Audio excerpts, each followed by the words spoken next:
हम आएंगे बच्चे लेके। और कोई उपाय नहीं बचा है? और कोई नहीं, हम धक्के खा के थक चुके हैं। हमें अपना पेट नहीं पले तो हम कहाँ से क्या करेंगे? हम कौन सा रास्ता बचा है? कौन सा रास्ता बचा? आप बोलो ना, हमारे लिए कौन सा रास्ता बचा? यहाँ पे खाना तो मिलेगा ना। इन्होंने जेलें बड़ी बड़ी बनाई है ना, बड़ी बड़ी जेलें तो बनाई हैं, खाली पड़ी है। उसमें आ जाएगा 35,000 लोगों के परिवार आ जाएगा, भर जाएगा ना। इनका भी दिल साफ हो जाएगा, हो गया गाँव खाली। वो वर्कर्स जो दूसरों के बच्चों को खाना खिलाते हैं, लेकिन उन बच्चों का क्या, यानी कि इनके बच्चों का क्या? वो वर्कर्स जो ईमानदारी से पूरी तरीके से काम करते हैं, लेकिन इनके साथ आखिरकार अन्याय क्यों? हम बात कर रहे हैं मिड डे मील वर्कर्स की और साथ ही साथ लैंड ओनर्स की, यानी कि उन्होंने लैंड, अपनी जमीन जो है वो दी थी, अभी तक उन्हें इंसाफ नहीं मिला है। हर बार मांग की जाती है कि आखिरकार कब इंसाफ मिलेगा। हर बार ये कहा जाता है कि आखिरकार सैलरी को कब बढ़ाया जाएगा। आपको बता दें कि लगभग इन्हें महीने का 900 जो है वो उन्हें दिया जाता है, लेकिन वो भी यानी कि 6 महीने के बाद, 4 महीने के बाद या साल के बाद जो है वो उन्हें सैलरी मिलती है। तो आप सोच सकते हैं कि किस प्रकार से आखिरकार गुजारा होता होगा।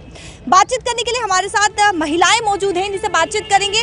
मैम, सबसे पहले आपसे ये जानना चाहेंगे कि 900 महीने का मिलता है, तो किस प्रकार से गुजारा चलता है आपका?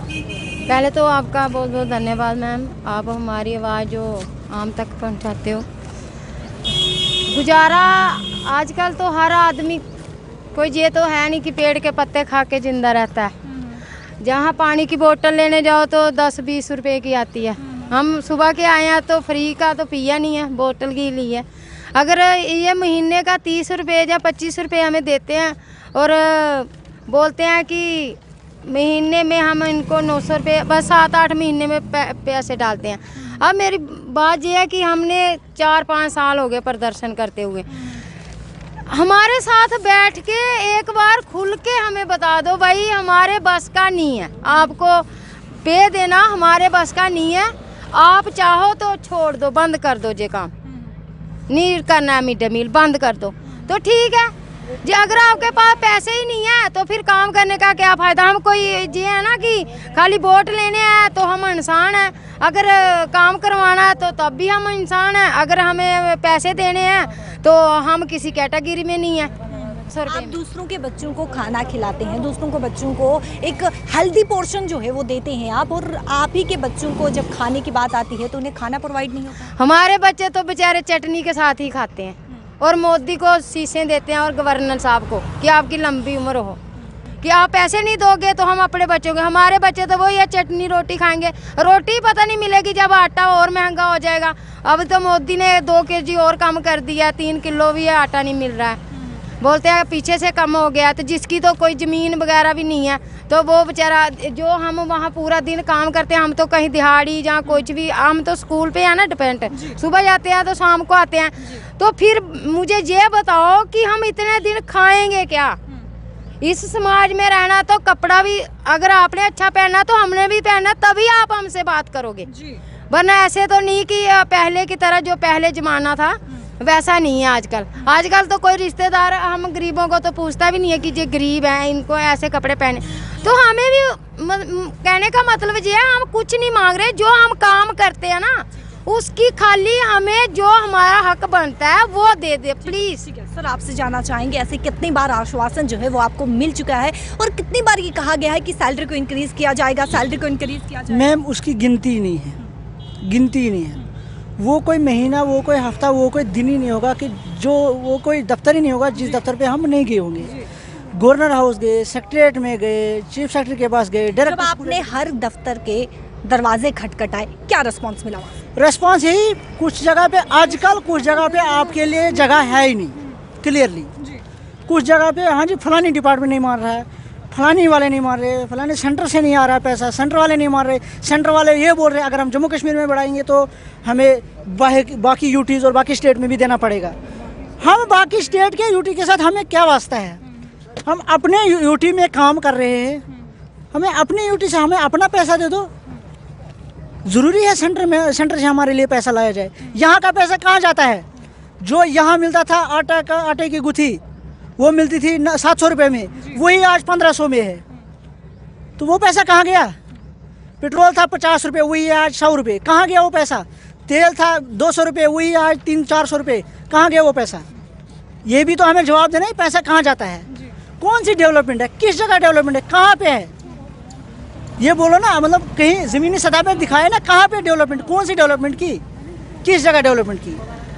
यही कि ना इन्होंने बोला, मैंने जगह जगह आके बोला बाहर से, शाह जी हमने जी मिनिमम वेज एक्ट लागू कर दिया जम्मू कश्मीर में। अमित शाह जी आए उस वक्त, उसने भी बोला हाँ जी जम्मू कश्मीर में मिनिमम वेज एक्ट लागू कर दिया, यही लागू किया ना। उसके बाद हमें परसों सैलरी आई है 30 रुपये के हिसाब करके। कितने महीनों के बाद आपको सैलरी मिलती है या महीने पर मिल जाती है? 2 साल, 1 साल 9 महीने, इसी तरह, वो भी 400, 200, 600, 1800, 3100, इस हिसाब से आप आता है। साफ तौर पर देख सकते हैं आश्वासन पे आश्वासन मिलता है और उसके बाद जब दफ्तरों के दरवाजे खटखटाए जाते हैं आजकल जो है वो किया जाता है। वहीं पर साथ ही साथ आपको ये भी बताते चले कि जिस तरीके से सैलरी की बात, यानी कि हर किसी को महीने पर सैलरी मिलती है, लेकिन ये वो वर्कर्स हैं जो ईमानदारी से काम तो करते हैं, यानी कि दूसरों के बच्चों को खाना तो प्रोवाइड करते हैं, लेकिन इन्हें जो है वो सैलरी महीने की नहीं दी जाती, यानी कि साल में इन्हें सैलरी दी जाती है, 2 साल के बाद इन्हें सैलरी दी जाती है। तो आप सोच सकते हैं कि इस महंगाई के ज़माने में आखिरकार किस प्रकार से ये वर्कर जो हैं वो गुजारा करते होंगे, क्योंकि जम्मू कश्मीर में महंगाई जो है वो अब आसमान छू रही है। और इन वर्कर्स की बात करें तो इन्हें महीने का 900 मिलता है, और वो भी महीने पर नहीं मिलता है, साल के बाद, 2 साल के बाद, 8 महीने के बाद मिलता है। मैंने देखा है जब से मतलब होश ही संभाल ली है, तब से मैं देख रही हूँ जम्मू कश्मीर। मैम ये है कि दिखाते कुछ और हैं, मदारी की तरह दिखाते कुछ और हैं, अंदर कुछ और होता है। बोलते तो हैं कि बेटी बढ़ाओ, बेटी बचाओ, बेटी पढ़ाओ। इस दौर में ना मैं आपको बताऊं, इसी 2-3 महीने में इतनी लेडीज़ का मर्डर हो चुका है ना कि पता नहीं किसी बात से, वो मुझे नहीं पता। अगर एक को भी फांसी या कोई कार्रवाई हुई हो तो मुझे पूछ लो, या किसी को भी पूछ लो, कहाँ सुरक्षित। अब हम किसी की बेटियां नहीं हैं, हमारे लिए हमारे देश का कोई काम नहीं है कि हमारी बेटियां। आखिरी सवाल रहेगा, आने वाले समय में जब चुनाव होंगे तो क्या इसका इफेक्ट जो है, क्या नुकसान जो है वो भाजपा सरकार को होगा? भाजपा सरकार को होगा। अब मेरी बात सुनो, अगर आप इतनी खबर रखते हो कि जे वहाँ जाएंगे रैली निकालेंगे तो पुलिस आ जाती है, क्या आपका इतना फर्ज नहीं है? आप ये भी सोचो कि आए क्यों हैं, इनको परेशानी क्या है, इसीलिए ये प्रदर्शन करने आए हैं। वो बात लेके आप अपने अफसरों से पूछो, भाई वो हर बार आते हैं और आपसे पूछते हैं, आप हल क्यों नहीं करते हैं मसला? जो बात है मैम, घर से खुशी मना के कोई आएगा रोड में चलने के लिए, इसी कड़कती हुई धूप में कोई आएगा? हमने अब यही फैसला लिया है, आगे 20 दिन का हम इनको मीडिया के माध्यम से टाइम देते हैं, समय दे रहे, क्योंकि हमने मेमोरेंडम बनाया था कि हम हमारे डायरेक्टर को भी वो दे रहे थे हम, पर वो कहीं मीटिंग में है, गए थे हम। अब ऐसी धूप में कितने टाइम जागते? आने वाले समय में जब चुनाव होंगे तो क्या जम्मू कश्मीर में भाजपा सरकार को नुकसान होगा इसको लेकर? चुनाव से पहले मैम इनको हमने बोला ना 20 दिन हम इनको टाइम देते, उसके बाद बाकी वो इनको फैसला करना है ना। उसके बाद जब हम जेलों में जाएंगे, खुद हम जेल जाने के लिए तैयार हैं। देखो ये बोल रहे 50 जेल आंदोलन करेंगे। हाँ, हम जेल में जाने के लिए सभी तैयार है, यानी कि खुद आप जेल की तरफ बढ़ेंगे, अपने कदम जो है वो जेलों की तरफ कहीं प्रोटेस्ट नहीं होगा, कहीं कुछ नहीं होगा, सीधा हम ये बोल रहे हैं ना। यानी कि अब यहाँ तक मैम डंडाशाही है, मैम डंडाशाही है, कहीं पे भी जाओ। हम गए स्मार्ट, अब यहाँ तक नौबत आ चुकी है कि अब खुद अपने गले पे छुरी लगाने के लिए वो नौबत पहुंची है। 20 दिन के बाद साफ तौर पर आपकी तरफ से कहा गया कि जेल आंदोलन किया जाएगा, क्या आप इसके लिए तैयार हैं? बिल्कुल मैम, बिल्कुल, ये सब तैयार हैं। जो भी बच्चे लेके हैं, ये कि किराने पूरे बच्चे लेकर आएंगे, पूरा परिवार लेके, जो माँ बाप बच्चे। जेल आंदोलन के लिए आप पूरी तरीके से तैयार हैं? मैम बिल्कुल तैयार हैं, हम बच्चे लेके हम जाएंगे। क्या कहेंगे मैम? हाँ मैम, हम आएंगे बच्चे लेके। और कोई उपाय नहीं बचा है? और कोई नहीं, हम धक्के खा के थक चुके हैं और धूप में भी घूम के, और हमारी फिर यही है भाई, हम उधर बैठ जाएंगे। मैम खाना ही, जब हमें अपना पेट नहीं पले तो हम कहाँ से क्या करेंगे? हम कौन सा रास्ता बचा है? कौन सा रास्ता बचा? आप बोलो ना, हमारे लिए कौन सा रास्ता बचा है? वाहिद एक रास्ता बचा है ना, यही।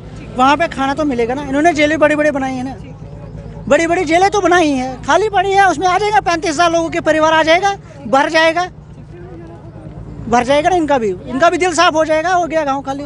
आगे जी, हाँ, मतलब अंदर खुद ही आ गए, इनको जरूरत भी नहीं पड़ेगी ना घर से लाने के लिए, हम खुद आ जाएंगे। बहुत बहुत शुक्रिया। साफ तौर पर आप सुन चुके हैं कि जिस तरीके से इन्होंने कहा है कि 20 दिन का यहाँ पर समय दिया जाता है, अगर 20 दिन में कोई भी न्याय जो है वो इन्हें नहीं मिलता है, यानी कि 20 दिन के अंदर इनकी सुनवाई नहीं की जाती है, तो आने वाले समय में जेल आंदोलन किया जाएगा। यानी कि साफ तौर पर इनका कहना है कि ये अपने कदम जो है वो जेलों की तरफ बढ़ाएंगे, क्योंकि अब एक ही उपाय बचा है, वो है जेल आंदोलन। लगातार मांग कर रही है, कई समय बीत चुका है, लेकिन फिर भी आश्वासन पे बस आश्वासन ही मिलता है, यानी कि बस आजकल ही किया जाता है। लेकिन जिस तरीके से अब इनका ये साफ तौर पर कहना है कि समय 20 दिन का दिया जाता है, 20 दिन के अंदर अगर सुनवाई होती है तो ठीक है, नहीं होती है तो आने वाले समय में जेल आंदोलन देखने को मिलेगा। इसको लेकर आपकी क्या कुछ राय है? अपनी राय कमेंट सेक्शन पर जरूर रखिएगा। मुझे कैमरा पर्सन दीपक को दीजिए इजाजत। नमस्कार।